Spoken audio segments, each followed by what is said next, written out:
What are the causes ಅಂತ ನೋಡಿದಾಗ first ಕಾಸ್ ಬಂದುಬಿಟ್ಟು calcium deficiency. So calcium deficiency ಚೆನ್ನಾಗಿ ಆಹಾರ ತಿಂತಾ ಇರ್ತೀವಿ ಬಟ್ ಅಬ್ಸಾರ್ಪ್ಷನ್ ಆಗ್ತಾ ಇರಲ್ಲ, that is the main cause.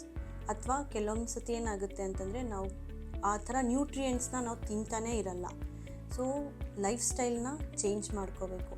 ನಾವು ಯಾವ ಆಹಾರ ತಿಂತೀವಿ, ನಾವು ಎಷ್ಟು ತಿಂತೀವಿ, ನಾವು ಏನು ತಿಂತಾ ಇದ್ದೀವಿ ಅಂತ ನೋಡ್ಕೊಂಡ್ಬಿಟ್ಟು ತಿನ್ನೋದ್ರಿಂದ ಒಂದು ಕರೆಕ್ಟ್ ಮಾಡ್ಬೋದು. So calcium deficiency is the main.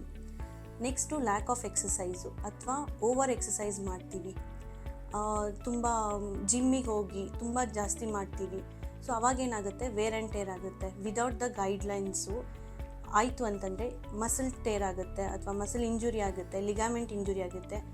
Again that may lead to osteoarthritis.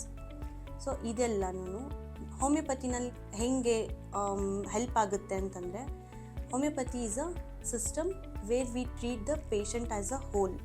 So ಇಡೀ ಪೇಷಂಟ್ನ ಅವ್ರದ್ದು ಮೆಂಟಲ್ ಸಿಮ್ಟಮ್ಸ್ ಆಗಿರ್ಬೋದು, ಫಿಸಿಕಲ್ ಸಿಮ್ಟಮ್ಸ್ ಆಗಿರ್ಬೋದು, ಇದನ್ನೆಲ್ಲ ನೋಡಿಬಿಟ್ಟು ನಾವು ಅವರಿಗೆ ಮೆಡಿಸಿನ್ಸ್ ಕೊಡ್ತೀವಿ.